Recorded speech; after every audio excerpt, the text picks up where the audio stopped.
Today we'll be demonstrating the installation of an EcoHitch part number X7540SC on a 2026 Toyota CHR, which features a 100% concealed cross tube, patent-pending stainless steel receiver, as well as the highest weight ratings in the market, with 3,500-pound towing and 450 pounds of tongue weight capacity, making it the best option for e-bikes and more.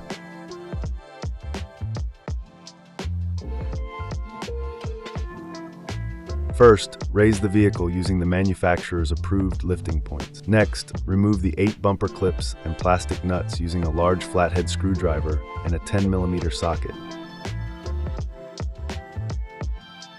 Take off the lower covers and set them aside.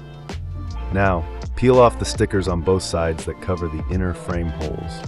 Reach up into the bumper and remove the 8 bolts and 2 nuts holding the rear crossmember in place.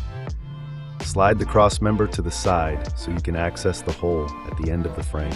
Next, grab a 1/2-inch bolt fisher. Insert the coiled end into the forwardmost frame hole and route it out through the end of the frame. Place a plate washer onto a 1/2-inch carriage hex bolt. Thread the bolt onto the fisher and carefully pull the hardware into the frame. Repeat this step for the rear frame holes and then do the same for both holes on the opposite side. Make sure to leave the bolt fishers attached for now.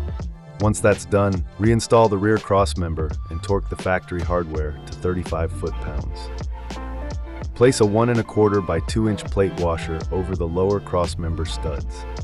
Position the frame plate over the stud while feeding the bolt fishers through their corresponding holes.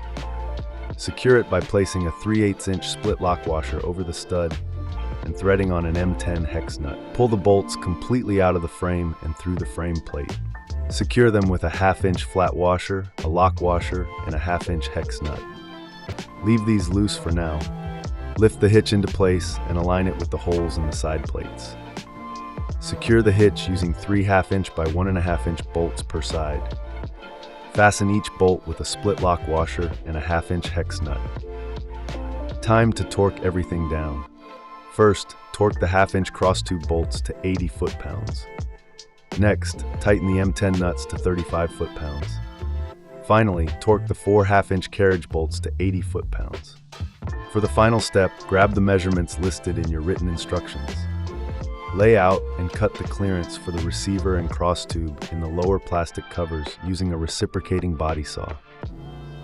Once trimmed, reinstall the lower panels, and the installation of your EcoHitch is complete.